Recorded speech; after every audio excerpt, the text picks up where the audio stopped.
ในมื้อนี้วันที่21กรกฎาคม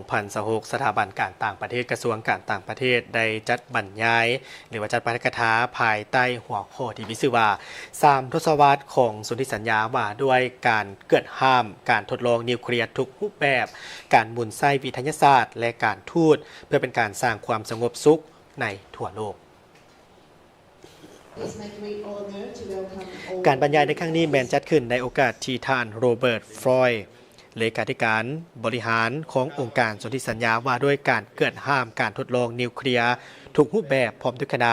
ได้เดินทางมาเคลื่อนไหวเยี่ยมยามและเฮ็ดเวียกร่วมกับแขนงการที่เกี่ยวข้องของสาธารณรัฐประชาธิปไตยประชาชนลาวซึ่งเป็นกิจกรรมหนึ่งเพื่อเป็นการเฉลิมฉลองครบรอบ30 ปีแห่งการสร้างตั้งองค์การสนธิสัญญาว่าด้วยการเกิดห้ามการทดลองนิวเคลียร์ทุกรูปแบบให้เกียรติบรรยายโดยดร.โรเบิร์ตฟลอยด์เลขาธิการบริหารขององค์การสนธิสัญญาว่าด้วยการเกิดห้ามการทดลองนิวเคลียร์ทุกรูปแบบหรือ CTBT มีผู้ต่างด้าวจากกระทรวงการต่างประเทศคณะผู้พันต่างประเทศศูนย์กลางภาคแขนงการที่เกี่ยวข้องและนักศึกษาเข้าร่วม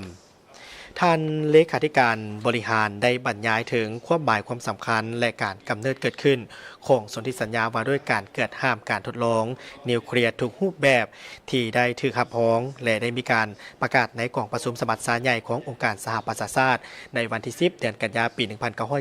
1996และได้เปิดให้ลงนามในวันที่24กันยายนปี1996สนธิสัญญาดังกล่าวนี้แมนข้อตกลงระหว่างประเทศที่มีเป้าหมายในการห้ามการทดลองระเบิดนิวเคลียร์ทุกรูปแบบแนใส่เพื่อเป็นการส่งเสริมการลดพลและการป้องกันการแพร่ขยายของอาวุธนิวเคลียร์ในทั่วโลกซึ่งบ่เพียงแต่แมนการห้ามทดลองระเบิดนิวเคลียร์เท่านั้นแต่ยังรวมไปถึงระบบเฝ้าระวังและกวดสอบเพื่อเป็นการยุติการแข่งขันกันด้านอาวุธนิวเคลียร์ป้องกันบ่ให้บรรดาประเทศมีการผลิตและครอบครองระเบิดนิวเคลียร์ปกป้องสิ่งแวดล้อมจากกัมมันตภาพรังสีตลอดระยะ30 ปีองค์การสนธิสัญญาว่าด้วยการเกิดห้ามการทดลองระเบิดนิวเคลียร์ทุกรูปแบบได้มีการปฏิบัติหน้าที่ของตนอย่างตั้งหน้าและสร้างผลประโยชน์อันใหญ่หลวงให้แก่ประชาคมโลก